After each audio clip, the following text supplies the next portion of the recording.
ಆ ದಿನ ನಾವು ಗಾಂಧಿ ಚಿಂತನೆ ವೇದಿಕೆಯಿಂದ 2019ನೇ ಇಸ್ವಿಯಿಂದ ತೊಡಗಿ ಒಂದು ದಿನ ಉಪವಾಸ ಕಾರ್ಯಕ್ರಮವನ್ನು ಮಾಡ್ತಾ ಇದನ್ನು ಮಾಡಿಕೊಂಡು ಬಂದಿದ್ದೇವೆ.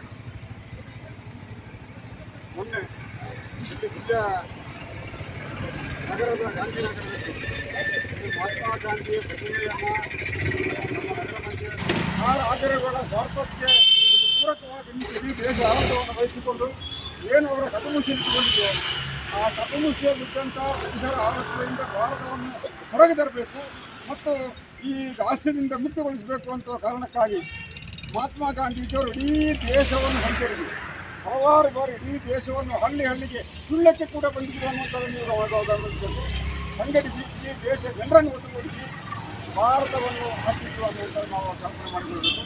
ರಾಜರುಗಳ ಆಡಳಿತದಲ್ಲಿದ್ದಂಥ ಭಿನ್ನ ಚಿತ್ರವಾಗಿದ್ದಂಥ ಒಂದು ರೀತಿಯ ಆಡಳಿತ ಇದ್ದಂಥ ಒಂದು ವ್ಯವಸ್ಥೆಯನ್ನು ಇಡೀ ಭಾರತದ ಏಕ ರೀತಿಯ ಒಂದು ಆಡಳಿತಕ್ಕೆ ಒಳಪಡಿಸುವಂಥ ಒಂದು ರಾಷ್ಟ್ರದ ಕಲ್ಪನೆ ಕೊಟ್ಟು ಇಡೀ ಜನರ ಮನಸ್ಸನ್ನು ಒಟ್ಟುಗೂಡಿಸುವಂಥದ್ದು ನಮ್ಮ ಕಲ್ಪನೆಯಲ್ಲಿ ರಾಷ್ಟ್ರದ ಕಲ್ಪನೆ ಇತ್ತು. ಆದರೆ ಜನರ ಮನಸ್ಸು ಒಟ್ಟಾಗಬೇಕು, ನಮ್ಮ ದೇಶ ಅನ್ನುವಂಥ ಭಾವನೆ ಬರಬೇಕಿದ್ರೆ ಅದಕ್ಕೆ ಮುಖ್ಯ ಕಾರಣ ಮಹಾತ್ಮ ಗಾಂಧೀಜಿಯವರು.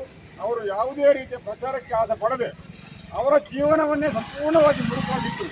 ಅವರ ಜೀವನ ನೋಡಿ ಜನ ಅದನ್ನು ಕಲಿತು ಅವರ ಹಿಂದೆ ಹೋಗುವಂಥ ಒಂದು ವಾತಾವರಣ ನಿರ್ಮಾಣ ಮಾಡಿದ್ದು.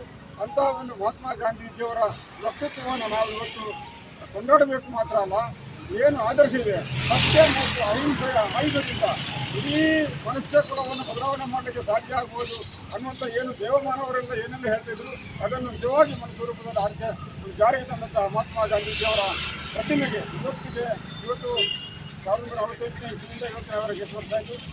ಅವರ ಅಂತ್ಯಗೊಂಡು ಇಷ್ಟು ವರ್ಷ ಆದರೂ ಕೂಡ ಅವರ ವಿಚಾರಗಳ ಮತ್ತಷ್ಟು ಏನು ಜನರ ಮನಸ್ಸಲ್ಲಿ ಹೆಚ್ಚೆಚ್ಚು ಆಗ್ತಾ ಇದೆ. ರಾಷ್ಟ್ರಪಿತ ಮಹಾತ್ಮ ಗಾಂಧಿಗೆ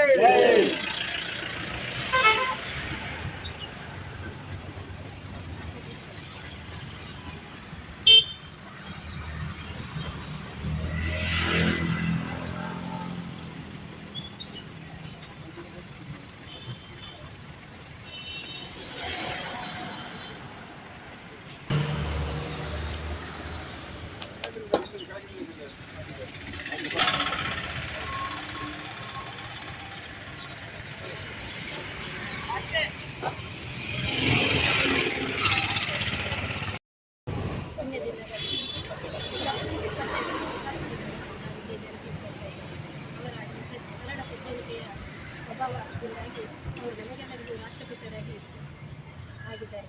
ಅವರ ನೆನಪನ್ನು ನಾವು ಇವತ್ತು ಎಲ್ಲರೂ ಮಾಡಬೇಕಾದ್ದು.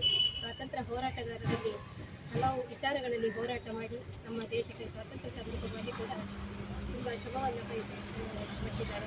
ಅಂತಹ ಈ ಸಂದರ್ಭದಲ್ಲಿ ಒಂದು ಮಾಲಾರ್ಪಣೆ ಮೂಲಕ ಅವರನ್ನು ನಾವು ನೆನಪಿಸಿಕೊಳ್ಳುವುದು ನಮ್ಮೆಲ್ಲರ ಕರ್ತವ್ಯ.